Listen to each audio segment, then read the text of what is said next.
Então, me diz uma coisa. Adão e Eva tiveram Caim e Abel, e depois tiveram Sete. Caim matou Abel.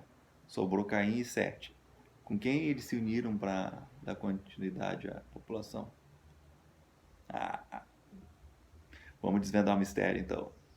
Vamos lá, em Gênesis, Deus diz que no primeiro dia ele fez isso, no segundo dia ele fez aquilo, tal, no sétimo descansou. E depois, no versículo seguinte, começa a contar a história de Adão e da Eva lá com a serpente, comendo do conhecimento do bem e do mal. Só que não diz que foi no oitavo dia.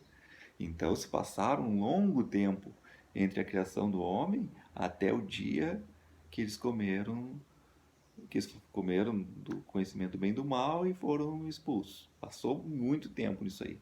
O que Deus disse antes disso? Uh, Sede fecundos, né? Enchei toda a terra. Enchei toda a terra e não todo o jardim do Éden. Então, nesse meio tempo, Adão e Eva tiveram outros filhos. Antes de Caim e Abel, Adão e Eva tiveram outros filhos, certo? Esses filhos foram se unindo com os seus irmãos e procriando. Tá, mas aí tu vai me dizer, tá, mas isso é incesto. Não pode irmão com irmão gerar filho. Não, porque naquela época ainda não existia o pecado. É pecado hoje, antes não. Aí as pessoas foram se multiplicando e saíram do jardim do Éden, foram para a Ásia, para que era hoje a Ásia, hoje a América, que hoje a Europa, porque antes não tinha 5 continentes, antes existia só a Pangeia, que era um continente só. Então tu conseguia fazer esse fluxo de ida e ida via condição terrestre tranquilo. Depois com o dilúvio que veio essa separação de continentes.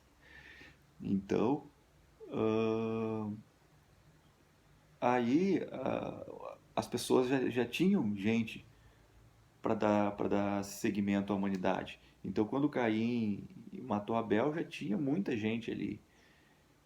E essas pessoas acabaram, como eles foram gerados antes do pecado de Adão e Eva, eles foram arrebatados, não foram condenados pelo pecado, porque eles não tinham o pecado original, porque eles foram antes, né? A não ser quem se uniu com Caim e Sete e o pessoal que veio depois. Mas os anteriores foram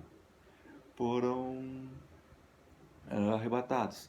E as pessoas que foram para outros lugares, como eu expliquei antes, saíram do Jardim do Éden, foram para a Ásia, eles comeram coisas diferentes, pegaram climas diferentes, e isso gerou o quê? A origem das raças. Então nós explicamos duas coisas aí, com quem Caim e Sete se uniram e como surgiu a origem das raças.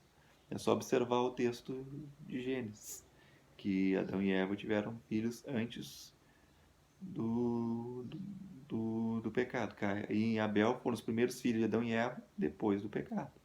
Tá? Dúvidas? Bora lá me chamar. Certo? Abração.